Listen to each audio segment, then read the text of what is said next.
ఇందిరమ్మ మహిళా శక్తి క్యాంటీన్ను ప్రారంభించిన మక్తల్ ఎమ్మెల్యే వాకిటి శ్రీహరి, జిల్లా కలెక్టర్ సిక్తా పట్నాయక్. నారాయణపేట జిల్లా మక్తల్ నియోజకవర్గంలోని కృష్ణ మండలంలోని టైరోడ్డు వద్ద గుడబల్లూరు శ్రీ లక్ష్మీ మహిళా సంఘం సభ్యులు ఏర్పాటు చేసిన ఇందిరా మహిళా శక్తి క్యాంటీన్ను మక్తల్ ఎమ్మెల్యే వాకిటి శ్రీహరి, జిల్లా కలెక్టర్ సిక్తా పట్నాయక్తో కలిసి ప్రారంభించారు. అనంతరం కృష్ణ మండలంలోని కున్సి, హిందూపూర్ గ్రామాలతో పాటు మాగనూర్ మండలం వడ్వాడ్, కొత్తపల్లి గ్రామాలలో మహాలక్ష్మి పథకం ద్వారా లబ్ధి పొందిన లబ్ధిదారులకు 500 రూపాయలు సిలిండర్ ప్రాసెసింగ్ కాపీలను మక్తల్ ఎమ్మెల్యే వాకిటి శ్రీహరి అందజేశారు.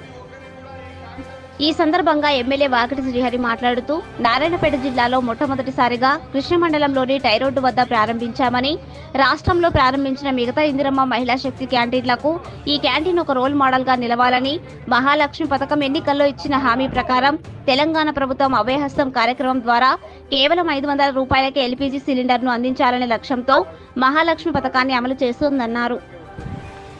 ఈ కార్యక్రమంలో ట్రైనీ కలెక్టర్ గరిమా నరుల, DRDA Mogalappa, assistant DRDO Anjaiah, minority corporation ED మండల ప్రత్యేక అధికారి ఖలీల్, తహసీల్దార్ దయాకర్ రెడ్డి, జిల్లా మహిళా సమైక్య అధ్యక్షురాలు చంద్రకళ, జిల్లా మండల అధికారులు, కాంగ్రెస్ పార్టీ నాయకులు, కార్యకర్తలు, ప్రజలు అధిక సంఖ్యలో పాల్గొన్నారు.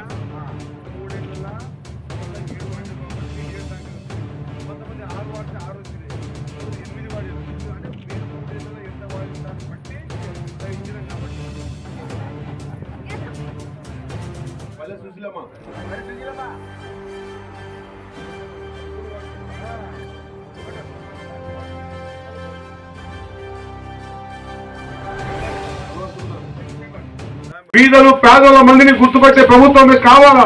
ఇటువంటి ప్రభుత్వం ఉన్నప్పుడే ఆనాడు కూడా ఇందిరమ్మ పేరు మీద ఇండ్లు ఇచ్చినా లేదా వడ్వాట్లో భూములు ఇచ్చినా ఆ రోజు కాంగ్రెస్ పార్టీ హయాంలో ఇచ్చిన మాట గుర్తు చేస్తా ఉన్నా. గత 10 సంవత్సరాలు ఇబ్బంది పడ్డాం.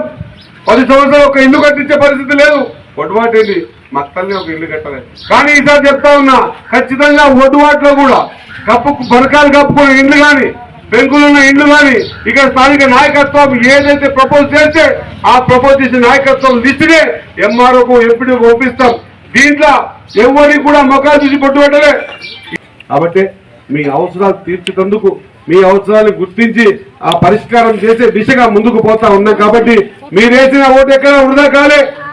ఇంత ఊర్ల మీద, మండలాల మీద ఎవరికి ఆలోచన లేకుండే ఈరోజు ఊర్లు కానీ, మండలాలు కానీ, ఈ ప్రాంత వ్యవసాయం కానీ, వ్యవసాయ యోగ్యమైనటువంటి భూములను పరిరక్షించుకోవడం కానీ, దానికి నీటి ఉపయోగించే విధానం కానీ అన్ని విధానంలో మనం ముందు ఉన్నామని తెలియజేస్తా ఉన్నాం.